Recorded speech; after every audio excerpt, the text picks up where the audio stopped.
Lessons from terrorist acts. The Easter Sunday bombings in Sri Lanka and their aftermath offer lessons not only to the Buddhist majority country but also its neighbors in Asia and other nations of the world. On Tuesday, the Islamic State claimed the bombings as the work of its fighters, and so to suggest that the terror group is far from a spent force despite the loss of territory it once held in Iraq and Syria. But its claim remains unproven. Sri Lankan President Maithripala Sirisena has since addressed his constituents to express regret over lapses on the part of defense officials, and to announce changes in his country's security structure. Tuesday was a national day of mourning for Sri Lanka, which only 10 years ago ended a brutal civil war with Tamil separatists whose modus operandi mostly included suicide attacks. The violence that was timed to occur during one of Christendom's most important days is now considered among the deadliest terror attacks in modern history. At this writing, the death toll in the coordinated bomb attack on 3 churches and 3 luxury hotels within 20 minutes on Sunday morning, and on a guest house and a suburban house in the afternoon has climbed to 359, at least 45 of them children. Some 500 persons were wounded. The Sri Lankan government has attributed the attacks to 9 suicide bombers, belonging to a local group, the National Police Jamaat, NTJ, with help from another local group and international militants.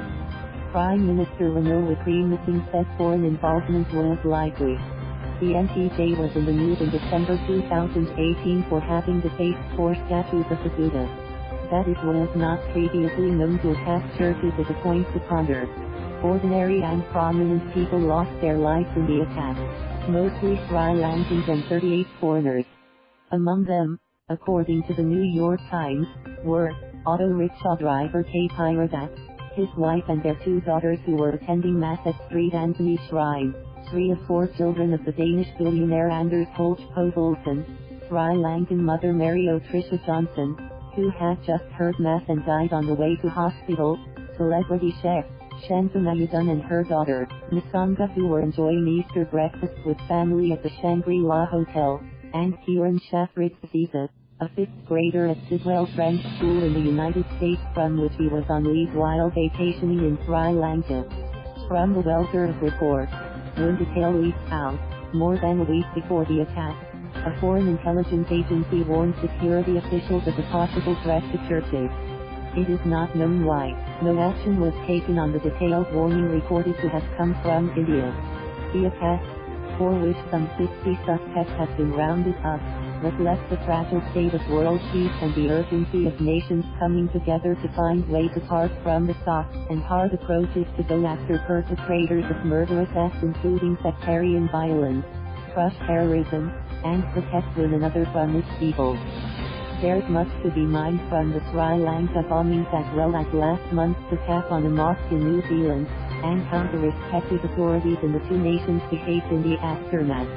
Out here, the strange case of the bombings in Sulu, needs a revisit.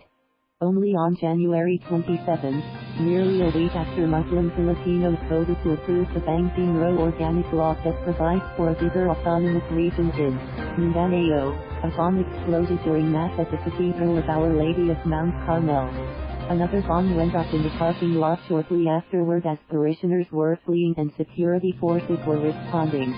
At least 20 people were killed and nearly 100 others were injured. Malacanang floated the idea of Indonesian suicide bombers. Thus residents and the general public were loath to buy it, wondering how the first could enter a cathedral that had been tightly secured as early as August 2018. At one point, a frustrated Jolo Mayor Parker Tan called for an independent inquiry by human rights groups. On February 4, Defense Secretary Delfin Lorenzana was quoted as saying that foreigners, either Malaysian or Indonesian, have carried out the attacks. On February 6, the Department of Justice announced the filing of murder and frustrated murder charges against 5 suspects affiliated with the bandit group Abu Sayyaf, who had supposedly surrendered to authorities earlier. And thus was the case declared solved. Thank you for watching. Please subscribe.